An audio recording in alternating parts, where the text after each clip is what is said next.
What began as a joke ended the day he didn't come back. I used to think guilt was a feeling that came in sharp, burning flashes, like touching something hot and pulling your hand back before the skin blistered.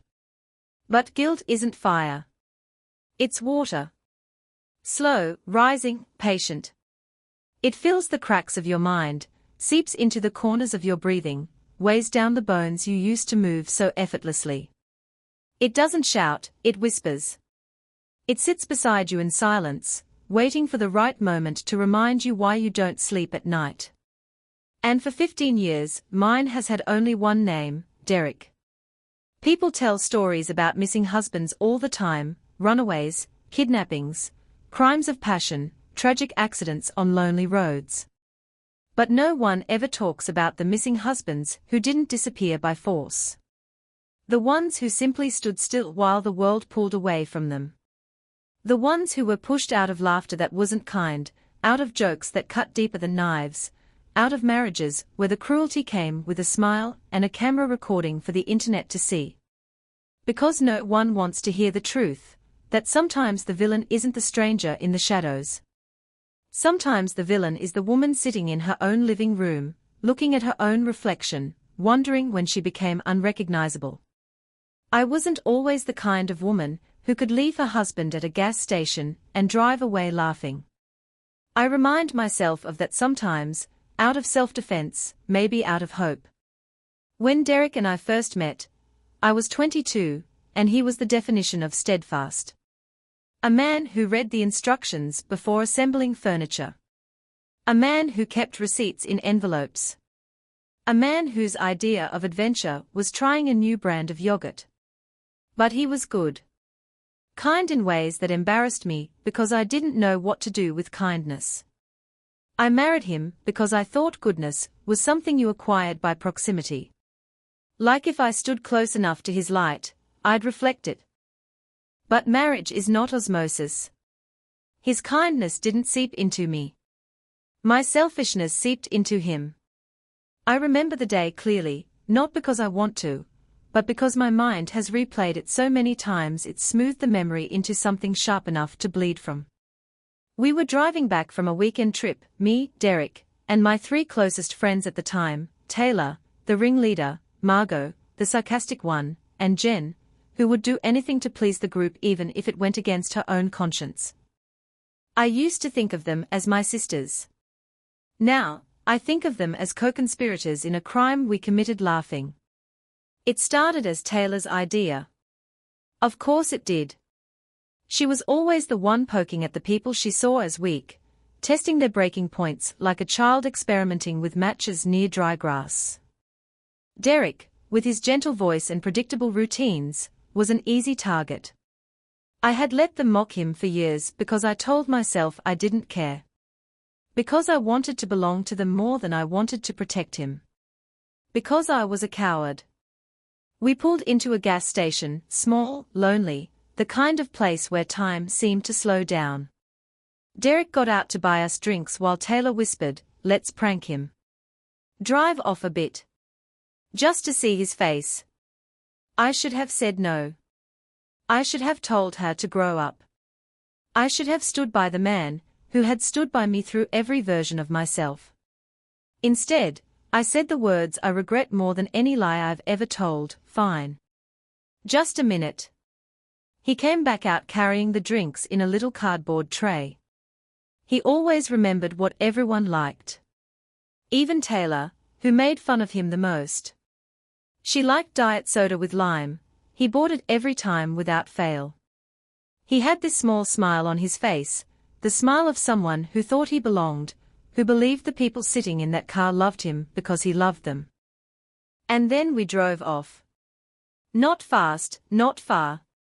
Just enough to see him stop mid-step, confused at first, then hurt, then something else. Something I have never been able to name. Something that still wakes me up some nights in a cold sweat. Everyone was laughing. Phones were recording. I was laughing too, a laugh that tasted bitter the second it left my mouth. "Look at him," Taylor shouted. "He looks like a lost puppy." I could hear myself giggling in the background of the video, and sometimes I play it now just to punish myself. To remember what cruelty sounds like when it wears the mask of fun. We circled the lot, planning to pull back around with dramatic flair, maybe film a second take. But when we returned, the drinks were on the ground, the tray tipped over. Derek was gone. At first, we assumed he was hiding. Then we assumed he was angry. Then we assumed he'd call. When he didn't, we started driving up and down the stretch of road, calling his phone. No answer. No voicemail. No signal. The fear came slowly because we were too arrogant, too stupid to believe something irreversible could happen as a result of our thoughtlessness. When we finally stopped and waited, I kept expecting his name to flash on my screen. It never did. I called the police after an hour, then 2, then 5. They told me men sometimes walk away. That maybe he needed space. That maybe there had been an argument. I lied and said it was complicated. I didn't tell them we had abandoned him like a joke. I didn't tell them that I had treated the best man I knew like disposable background scenery. We stayed in a motel because we were too exhausted to keep driving. The next morning, I woke up thinking he'd be sitting on the edge of the bed. He wasn't. His phone hadn't pinged. His credit card hadn't been used. His family hadn't heard from him. He had evaporated from the world. People say that when someone disappears, there's a before and an after. But I think there's something worse, a during. The long, silent stretch where you're neither guilty nor innocent, where hope and dread sit next to each other and stare at you until you break. The police searched. They found nothing. The cameras at the gas station weren't working. His phone died. His trail went cold so quickly it almost felt deliberate. Months passed. People whispered. My friends avoided me out of guilt, or maybe fear that I'd start pointing fingers. But the truth was simple, it had been my laughter that hurt him most. Not theirs. Mine. I filed a missing person report. I hired private investigators. I sold my car to keep affording the searches. I went to his parents' house and saw the look in his mother's eyes, the look of someone who lost her son long before he vanished because he married the wrong woman. I deserved that look. I still do. A year later, I got an envelope in the mail. No return address. Inside was a check. $100.50. The memo line said, "For the drinks." I sat on the floor and cried until my ribs hurt. Not because of the money. Not because he was alive enough to send it. But because that amount was exact, down to the 50 cents. Derek had always been precise. He had paid me back not out of pettiness, but out of finality. That was the day I knew he wasn't coming back. But the world doesn't stop because your life collapses. Bills still come. People still whisper. Time moves like a slow tide and drags you with it whether you want to move or not. My friends drifted away, each for their own reasons, but I think deep down they feared the truth catching up to them. Taylor moved states. Margot pretended she had no part in it. Jen sent one guilty message years later that I couldn't bring myself to answer. As for me, I lost my job 2 years after Derek disappeared. Not because of the situation itself, but because I had become hollow. When guilt becomes your full-time occupation, there's no room left for anything else. I kept trying to rebuild myself into someone Derek might forgive if he ever decided to look me in the eyes again. But forgiveness is something offered, not taken, and he had removed himself from my reach. Years passed, and every milestone hurt. His birthday. Our anniversary. The date he vanished. I kept watching people on social media celebrate their husband's small kindnesses, flowers, dinners, check-ins. And I would sit alone and wonder why I ever thought being loved by a man like Derek was something I could take lightly. I didn't date. Couldn't. My heart felt like an abandoned house with the windows boarded shut. Every time someone tried to get close, I remembered the look on Derek's face at that gas station, the moment when the laughter stopped being background noise and became betrayal. I thought I had reached the peak of the punishment I deserved. But life has levels to its justice. And the universe wasn't done with me yet. Because 15 years after the day I left him behind, something happened that changed everything. And it began with a voice I hadn't heard since the night before he vanished, gentle, steady, unmistakable. Ashley. At first I thought I was dreaming. I was standing in the crowded hallway of a community center where I had started volunteering, mostly filing paperwork, sorting supplies, anything that kept my hands busy so my mind wouldn't wander into memories with teeth. I had dropped a stack of brochures, and when I bent down to pick them up, someone knelt beside me to help. Then I heard it again. Ashley. My lungs forgot how to move. The papers slipped from my fingers. I lifted my head, and there he was. Derek. Older, broader in the shoulders, a thin scar across his jaw that hadn't been there before. His hair was shorter, flecked with grey at the temples. He looked solid. Grounded. As if the years had sculpted him into a man who no longer bent under other people's weight. And I felt like someone who had been caught standing in the ruins she pretended weren't there. I opened my mouth, but nothing came out. Not his name. Not an apology. Not even a breath. He picked up the last brochure, stood, and handed it to me. His expression was unreadable, not angry, not warm, not cold. Just distant. Like I was a face he vaguely recognized from a long time ago. How have you been? He asked. The words were soft. The tone neutral. But something inside me cracked at the casualness of it. How have I been? I repeated, my voice smaller than I intended. Derek, where did you, how, why? He lifted a hand gently. Not to touch me, but to stop the spiral. He had been doing that even back then, holding space where my chaos tried to spill over. Old habits don't die easily. I work here, he said simply. I've been here a while.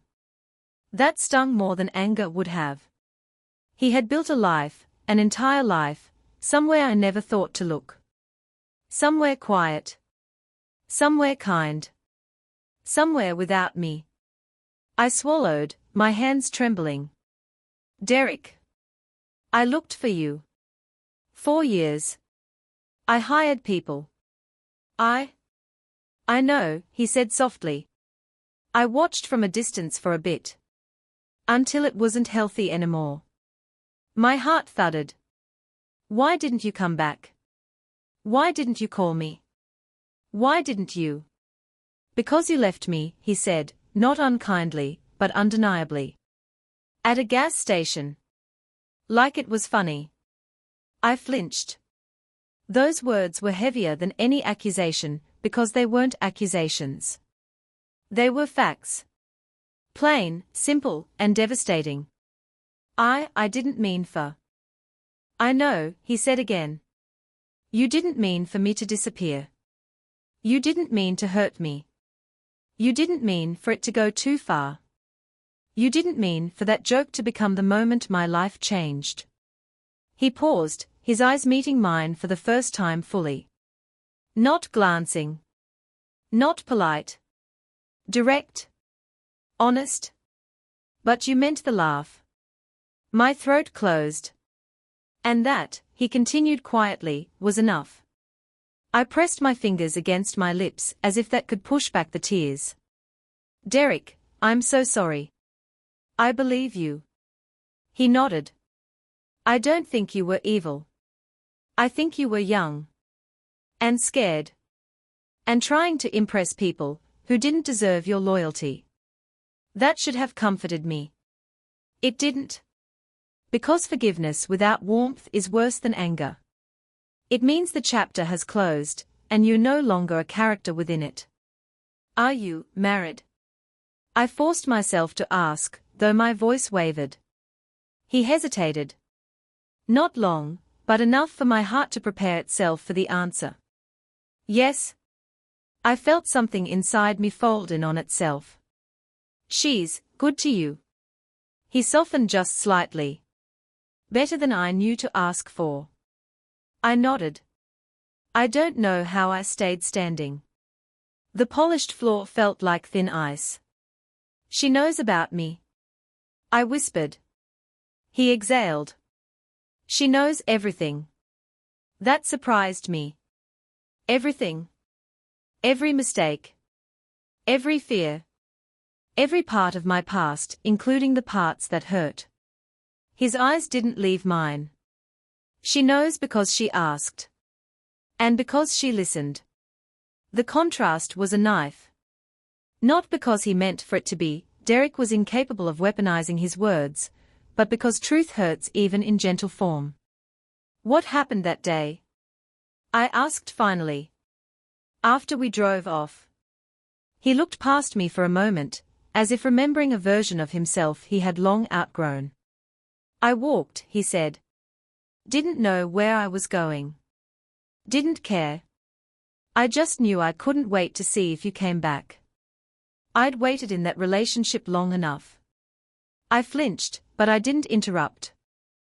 I got a ride from a trucker. Stayed at a shelter the first night. Then another. Got a job in a warehouse.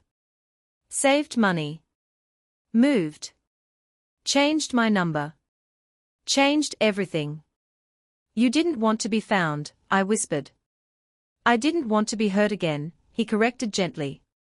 A silence stretched between us, fragile, tight, humming with years of unsaid words. Finally, I asked, why send the check? His lips lifted in the faintest hint of a smile, sad, nostalgic, almost amused. To close the ledger. I laughed, a cracked and broken sound.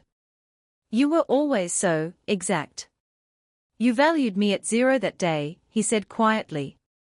But I needed to set a price for myself. A symbolic one. $100.50, I said. The cost of kindness wasted, he replied. Plus 50 cents for the bruise that never fully healed. I covered my face. I sobbed.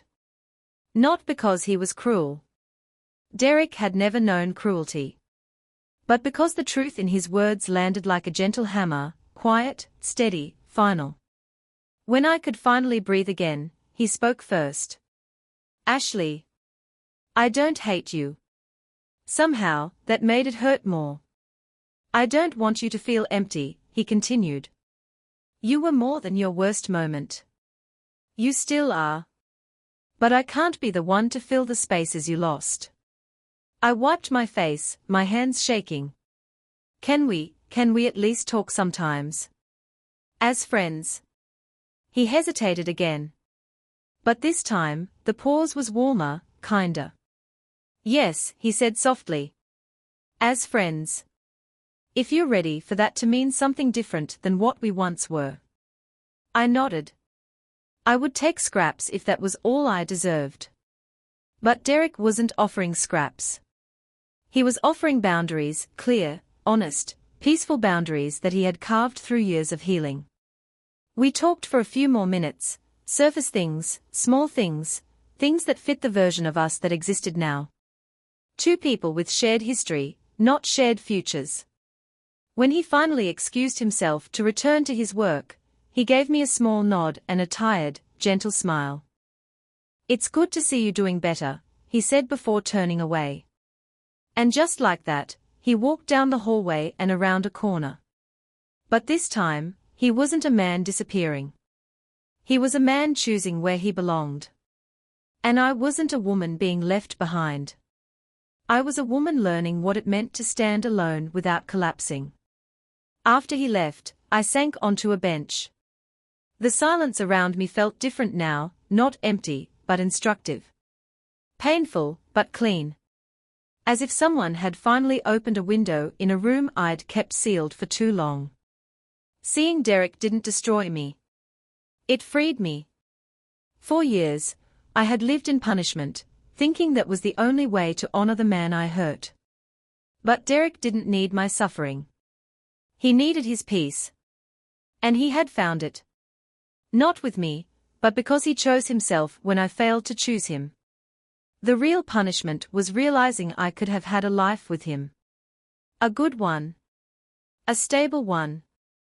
A gentle one. But I traded it for the approval of people who never loved me. People who scattered like dust when consequences came. Taylor ended up in rehab, twice. Margot went bankrupt trying to keep up an image no one cared about. Jen married a man who cheated on her with 3 different women. Their lives fell apart piece by piece while Derek's life grew brick by careful brick. And mine? Mine is quiet now. Small. But real. I volunteer. I work. I keep my promises to myself. I live with my mistakes, not under them. Sometimes I see Derek at the center. We exchange a few words. A smile. A respectful distance. He told me once he forgave me, not because I earned it, but because he needed to release the weight to make room for joy. It took me 15 years to understand that forgiveness is not a door back into someone's life. It's a key that unlocks your own. And now, when I think of that day at the gas station, the memory no longer feels like a wound. It feels like a lesson carved into the bone. What begins as a joke can end with a life unraveled. And sometimes, the person you thought was the boring one, the predictable one, the quiet one, is the only one who knew how to walk away without burning the world behind him. I carry that truth every day. Not as punishment, but as a compass. Because I finally understand something I should have known all along. Losing a good man isn't a tragedy. It's just as patiently taking its time.